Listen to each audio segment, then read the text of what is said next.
cover off, we are presented with the front of the phone itself, as we can see here. And there's a little pull tab which allows us to completely lift the phone. I'll just set that off to the side for now, while I look at the other stuff that's in the box itself. So here, as mentioned on the box itself, we had the quick start guide and the product safety and warranty documentation. I'll just set those off to the side. And now, I'll just look at the charger that it comes with. Let's see if it's what it supports. Okay, so even though the Snapdragon 615 processor supports, or that the SoC supports Quick Charge 2.0, this charger is not Quick Charge 2.0 enabled. Instead, it just provides a basic output of 5 volts at 1.5 amps.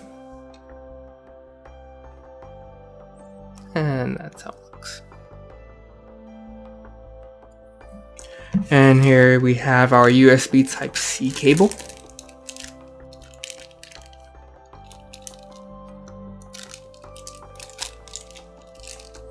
And that's pretty much all there is in the box. So now, without further delay, I'll get a closer look at the smartphone itself. I'll just take it out of the packaging. And we have our protective film on the front of the device. I'll just peel that off and place that over here. And on the back of the device, we have another protective film. I'll just peel that off too. And also the US Cellular logo again.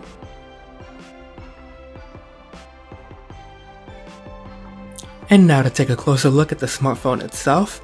Here we can see 2 rear-facing cameras. The camera on the top is a 2 megapixel camera, and the camera on the bottom is a 13 megapixel camera. In between both cameras, we can see the rear LED flash, and to the right side of the 2 megapixel camera, we can see the microphone.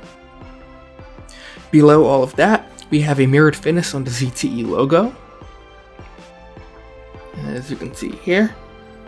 And if we move towards the bottom of the device itself, the bottom rear portion, we have the 4G LTE logo, the US Cellular logo, and a sticker containing some unique information to the device itself, which is the IMEI number, the ICC ID, the serial number, and the model number. On the right side of the smartphone, we're presented with the volume control buttons as well as the power button.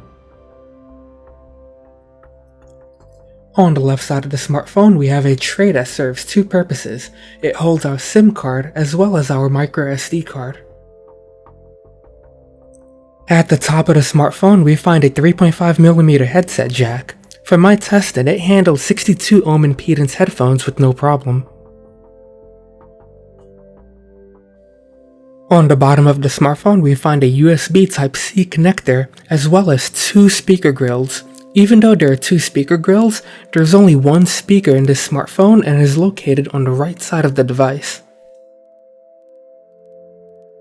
On the front of the smartphone, we have our front-facing 5 megapixel camera, the earpiece speaker, the 6-inch 1080p display, and the capacitive buttons.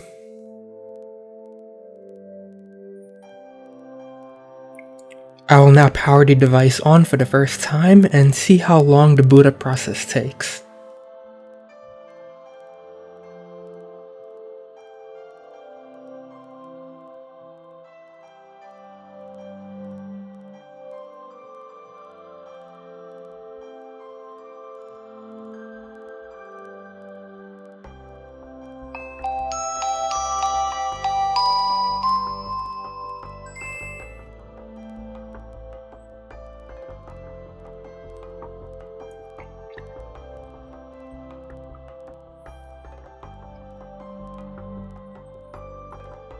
It is now done starting up, and overall the process was fairly quick. I'll just go through the setup and skip a few of the steps. And I don't think this will activate because I don't have a plan with them yet.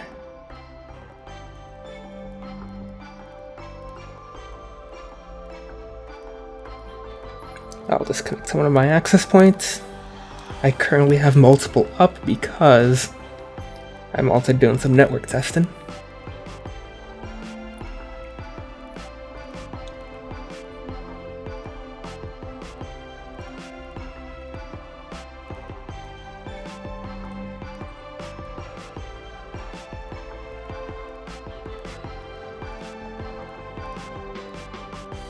It's now in Wi-Fi. I'll just skip the Google account setup and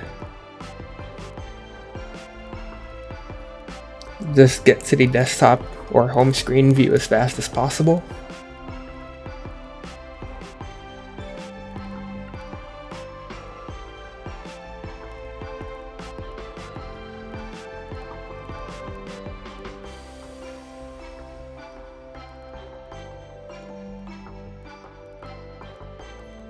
There's some bloatware installed, but it's not as bad as many of the other phones that I've seen. So overall, it's pretty good.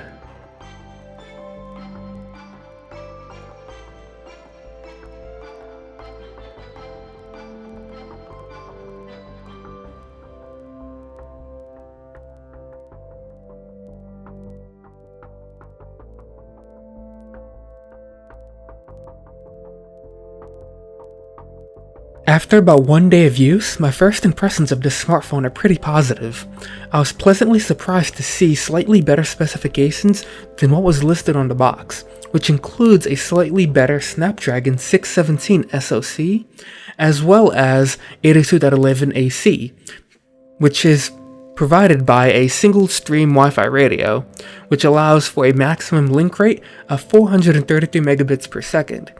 This provides a sustained real-world throughput of a little over 200 megabits per second. For a mid-range smartphone, the display is also very good. There is almost no color or contrast shift from off-axis viewing. And while full display specifications were not advertised, from my testing, it is fairly well calibrated from the factory, with good color accuracy and coverage of the sRGB color space. Contrast ratio is also very good, and color accuracy remains largely consistent across the entire luminance range.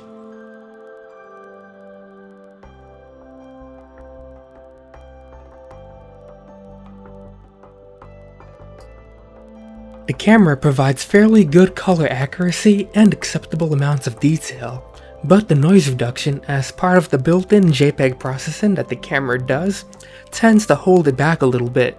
The reason for this is that the noise reduction often sacrifices fine detail in favor of reducing noise and grain in the image.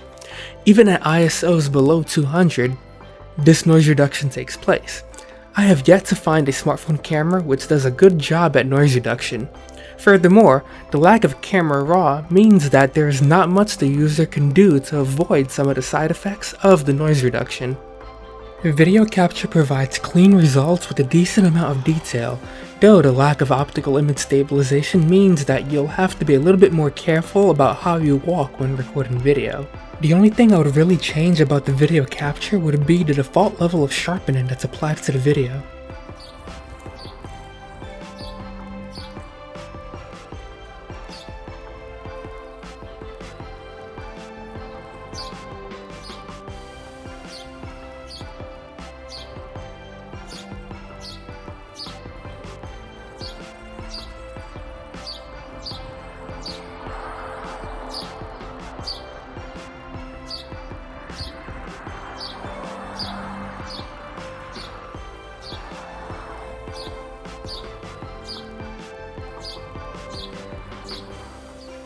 On a final note, I wanted to take a closer look and see if some of the pre-installed bloatware can be removed from this phone without having root access. So, I basically just went into the application settings and proceeded to try and uninstall some of the programs. And so far it seems that a lot of the bloatware can be removed, which is really good news, especially since this device only has 16 gigabytes of internal storage, with a little over 9 gigabytes being user accessible.